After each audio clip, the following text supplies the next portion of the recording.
Guys welcome है आपका इस वीडियो में। चलिए निफ्टी के पोस्ट मार्केट एनालिसिस करते हैं और देखते हैं 6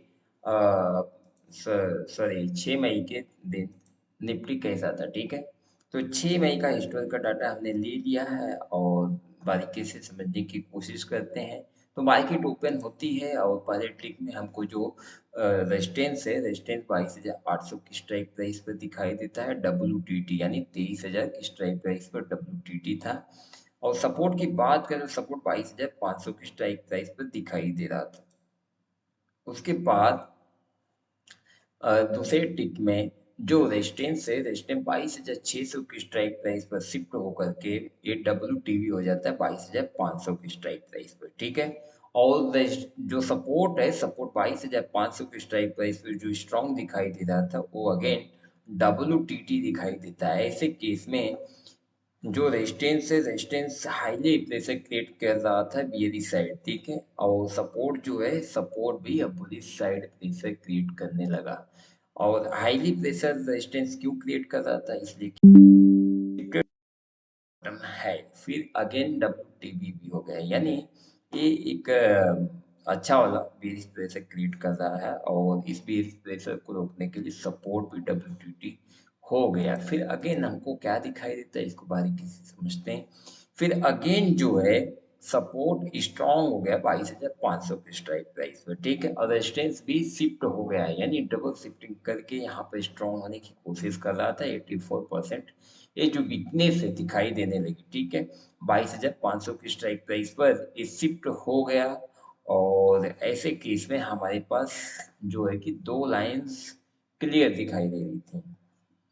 दोनों लाइंस की बात करें तो जो रेजिस्टेंस है, रेजिस्टेंस शिफ्टिंग अभी कंप्लीट कर रहा है। ऐसे केस में रिस्क ट्रेड की बात करें तो हाल फिलहाल में ट्रेड तो यहाँ से मिल सकता था। ठीक है, 22,486 जब भी रेजिस्टेंस नए प्लेस पर शिफ्ट होता है और तेजी के साथ उसकी परसेंटेज जो वीकनेस की है कम होने लगती है, यानी जहाँ से शिफ्टिंग हुआ है, तो ऐसे केस में वो रिवर्स कर देता है। लेकिन मार्केट उससे भी ऊपर चल रही थी, इसलिए हमारे लिए एक वैल्यू मिल रही थी 22,500।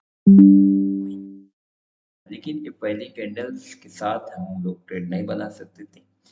पहली कैंडल यानी 5 मिनट मार्केट को देना चाहिए। क्यों? क्योंकि मार्केट सेटलमेंट होती है और मोमेंटम फास्ट रहता है। ऐसे में ऑब्जर्वेशन हमारा जो होता है वो रॉन्ग भी हो सकता है। ठीक है, इसलिए वेट करते हैं।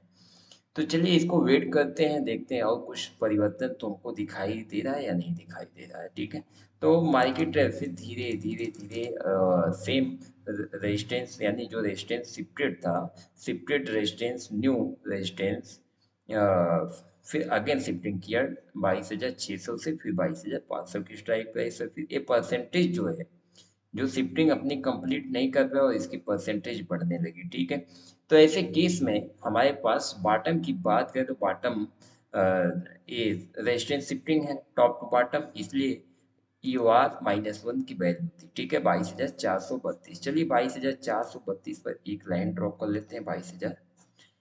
22,432, सॉरी 22,432 ये ईओएस की वैल्यू। ठीक है, 22,432 पे एक लाइन ड्रॉ कर देते हैं।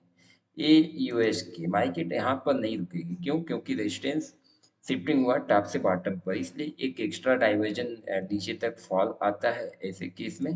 तो एक्स्ट्रा डाइवर्जन की बात करें तो 22,380 के आसपास से फॉल आ सकता था। ठीक है, तो 22,380 के आसपास हमने एक लाइन ड्रॉ कर देते हैं और यहाँ से हाँ जो है कि हमारा जो है ट्रेड, यानी यहाँ तक मार्केट का मोमेंटम डाउनफॉल हो सकता था। ठीक है, ये बॉटम हमारा होगा US-1।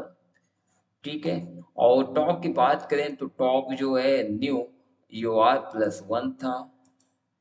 ठीक है, डबल शिफ्टिंग हुई है जो रेजिस्टेंस की, रेजिस्टेंस न्यू EOR+1, यानी 22,531 के आसपास मार्केट उससे भी नीचे चल रहा था। तो मार्केट ऐसे केस में नीचे चल रहा था, तो हमने सोचा कि हमने मार्केट इसके इर्द गिर्द यदि आता है तो हम ट्रेड बना लें। ठीक है, ये हमारे पास इसकी टॉप है। सेफ टॉप की बात करें तो ये परसेंटेज हमको इंक्रीज होती हुई दिखाई दे रही थी, जहां से शिफ्टिंग अपनी कंप्लीट किया, यानी ये शिफ्टिंग कंप्लीट नहीं कर पाया है, इसके कारण ये रिस्की है। यदि ये परसेंटेज इंक्रीज हो रहा है तो रिस्की हो सकता है, ये डिक्रीज हो रहा है तेजी के साथ तो मार्केट को बेयरिश कर रहा था। यानी रेजिस्टेंस में ऑलरेडी पहले से ही बेयरिश प्रेशर बना हुआ है, और सपोर्ट की बात करें तो सपोर्ट एक ही जगह इस मॉर्निंग में दिखाई दे रहा था, फिर स्ट्रांग हो गया था। ऐसे केस में इसका प्रेशर नहीं था, कुछ भी प्रेशर नहीं था, ठीक है, नॉर्मल जो भी प्रेशर इसका था नॉर्मल था। लेकिन रेजिस्टेंस का हाईली इसकी सॉरी हाईली प्रेशर बेयरिश था, इसलिए यहाँ से ट्रेड रिस्की लोग ले सकते हैं। सेफ ट्रेड की बात करें तो 22,577 के आसपास से था।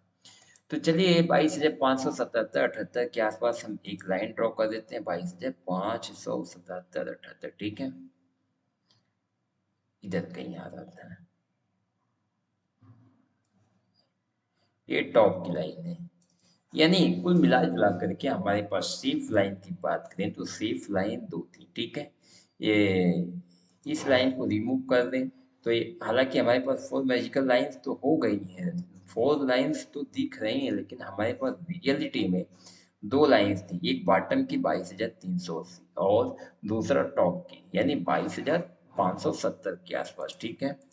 22,570 भी वैल्यू कम हो गई, वैल्यू चेंज होते रहती है, तो हम अपडेट का इंतजार कर सकते हैं। यदि रिस्की है तो इस ही ट्रेड ले सकते हैं। अभी हाल फिलहाल में बात करें तो रेजिस्टेंस से टॉप से बॉटम पर शिफ्ट हुआ है, इसलिए हम बियरिश साइड में जाएंगे, पुट का ही ट्रेड बनाएंगे, ठीक है। तो चलिए बारीकी से समझने की कोशिश करते हैं। ऐसे केस में मार्केट आती है इस वैल्यू के नीचे, यानी सेकेंड कैंडल में आती है, फिर थर्ड कैंडल में अपने सॉरी डब्लू जहाँ से टॉप बॉटम है वहां पर चली जाती है मार्केट, यानी 22,600 को स्ट्राइक प्राइस पर चली जाती है और वहां से रिवर्सल्स देती है, ठीक है, जहां से हम बोल रहे थे कि यहाँ से सेफ पुट की बाइंग हो सकती है, ठीक है।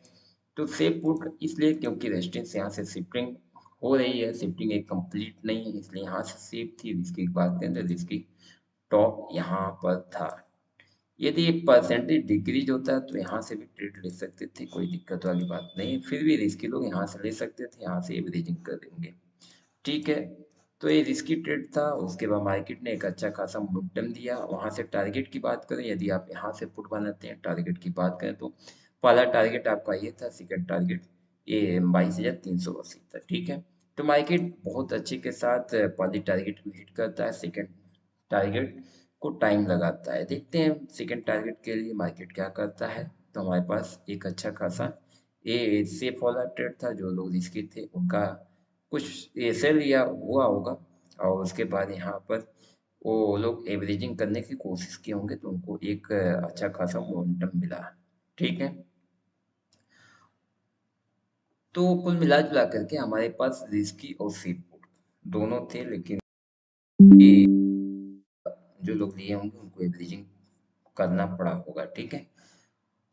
तो एक अच्छा खासा मार्केट सुबह सुबह में ऐसा मतलब पुट का ट्रेड दिया शेप के लिए, और उसके बाद मार्केट चलने लगी। देखते हैं आगे हमको क्या क्या सिचुएशन दिखाई देते हैं। हाल फिलहाल में ये शिफ्टिंग बहुत तेजी के साथ हमको दिखाई दिया, इसलिए मार्केट ने जो ये हाई लगाया है शायद इसलिए हाई लगाया है, इसको हाई इतना नहीं लगाना चाहिए। ज़्यादातर प्रोबेबिलिटी WTB-1 से ही रहती है जब मार्केट शिफ्टिंग यानी रेजिस्टेंस की शिफ्टिंग होती है, ठीक है, इस केस में। तो चलिए ठीक है, कोई दिक्कत वाली बात नहीं है। फिर मार्केट यहाँ से रिट्रेस करता है, फिर अगेन ऑफ साइड जाने की कोशिश करने लगता है। तो कुछ टाइम तक ऐसे मार्केट चलते रहती है, धीरे धीरे धीरे सेम सिचुएशंस पूरे दिन बनी रहती है। सपोर्ट सॉरी रेजिस्टेंस, जो रेजिस्टेंस कभी 22,600 की स्ट्राइक प्राइस पर आने की कोशिश कर रहा था, फिर 22,500 की स्ट्राइक प्राइस पर चला जा रहा था, अर्थात ये रेजिस्टेंस डिसाइड नहीं कर पा रहा था। हमको कंफर्मेशन इसको नहीं मिल रहा था, रेजिस्टेंस को कंफर्मेशन नहीं मिल रहा था किस जगह पे स्ट्रांग होना है, ठीक है। ऐसे केस में ये एसओसी का एक पोजिशंस बन जाता है, लेकिन यदि एसओसी तभी काम करता है जब पहले मार्केट ने वो टास्क पूरा कर लिया हो तो नहीं काम करता, ठीक है। यदि पहले जो टास्क है उसका जो काम है यानी हाई प्रोबेबिलिटी, ये जो एसओसी का नियम है, एसओसी का नियम है कि सेकंड जब मार्केट एसओसी होगा यानी कॉल साइड में एसओसी है तो कॉल साइड में मार्केट बुलिश की तरफ चलने की कोशिश करेगी और सपोर्ट से एक्सटेंशन ऑफ सपोर्ट से हम ट्रेड बना सकते हैं, यानी यहाँ से ट्रेड बना सकते थे पूरा, जहाँ तक वीकनेस है यहाँ तक वीकनेस है, ठीक है, यहाँ तक वीकनेस है। अब ये लाइन्स बढ़ करके यहाँ कहीं आ गई ऊपर की तरफ, ठीक है, इधर कहीं आ रही हैं, तो वो यहाँ तक का फिर अगेन टारगेट हम ले सकते थे एसओसी के मामले में, लेकिन प्रीवियस हाई ये लगा चुकी मार्केट, ठीक है, तो वो काम फिर वापस पूरा करेगी कि नहीं करेगी इसका कोई भरोसा नहीं है, ठीक है। यदि ये हाई नहीं लगाई होती तो शायद एसओसी के बारे में सोच सकते थे। यहाँ से 3 घंटे के बाद एसओसी हमको दिखाई देगा, ठीक है, यदि सेम सिचुएशंस कॉल साइड में बना रहा तो हमको ये एसओसी का भी केस जो है देखने को मिला। लगभग ऐसे ही मार्केट पूरे दिन चलती रही, ये परसेंटेज लगातार सेम सिचुएशंस में बना रहा, मार्केट धीरे धीरे एक कंसोलिडेशन माहौल में बना करके माहौल चलने लगी और यहाँ से मार्केट अपने यूआर तक जाती थी फिर माइनस, यानी एक्सटेंशन ऑफ रेजिस्टेंस से एक्सटेंशन ऑफ सपोर्ट तक मार्केट फिर पूरे दिन चल रही थी। तो ऐसे केस में यहाँ पर ट्रेड लेना बेहद ही रिस्की था। हालांकि यहाँ से 2.0 की जो थ्योरीज हैं उसको एक्टिव करके यानी वाई चेंज एक ग्राफ दे करके हम ट्रेड बना सकते थे जो डाइवर्जेंस हैं, लेकिन एक वेरी रिस्की होता है, हाईली रिस्की होता है, ठीक है। तो हम ज़्यादातर ट्रेड लेने की कोशिश करते हैं, डाइवर्जेंट ट्रेड नहीं करते हैं, जिसे डाइवर्जेंट ट्रेड बोला जाता है, जहाँ पर 2.0 की थ्योरी काम करे। तो मार्केट धीरे धीरे धीरे जो है एक लंबा समय बिताती है, करीब यहाँ से 3 घंटे बाद हमको एसओसी का, हम अपने मन में ये रख के चल रहे थे कि यहाँ से 3 घंटे के बाद एसओसी का मामला हमको देखने को मिलेगा। ऐसे केस में एसओसी जब होता है तो मार्केट जिस साइड एसओसी होता है मार्केट उस तरफ चलने लगती है, ठीक है। तो मार्केट जो है करीब 1:30 बजे के आसपास, ठीक है, 1:30 बजे के आसपास मार्केट जो है आती है अपने बॉटम पर, ठीक है, ये आप देख पा रहे होंगे एक्सटेंशन ऑफ रेजिस्टेंस पर आती है और यहाँ से एसओसी जनरेट हो जाता है। जब एसओसी जनरेट होता है ऐसे केस में एक्सटेंशन ऑफ रेजिस्टेंस की बात करें, एक्सटेंशन ऑफ रेजिस्टेंस ऊपर जा रहा था, यानी वहां पर नीचे मिल रही थी हमको मार्केट, ठीक है, अच्छा खासा डाउनफॉल के साइड मिल रही थी। तो यहाँ से एसओसी का मामला क्रिएट हुआ, उसके बाद मार्केट ऊपर जाने लगी, लेकिन प्रीवियस ये हाई लगा चुकी थी मार्केट पहले से, काम ने यहाँ पर एसओसी का ट्रेड नहीं बनाया, मार्केट थोड़ा सा अपसाइड की तरफ मोमेंटम दिखाई, फिर अगेन यहाँ पर चलने लगी, ठीक है। तो ऐसे इसी के साथ हम अपने वीडियो को विराम देते हैं और मुझे उम्मीद है कि आपको पसंद आया होगा। जय हिंद, जय भारत।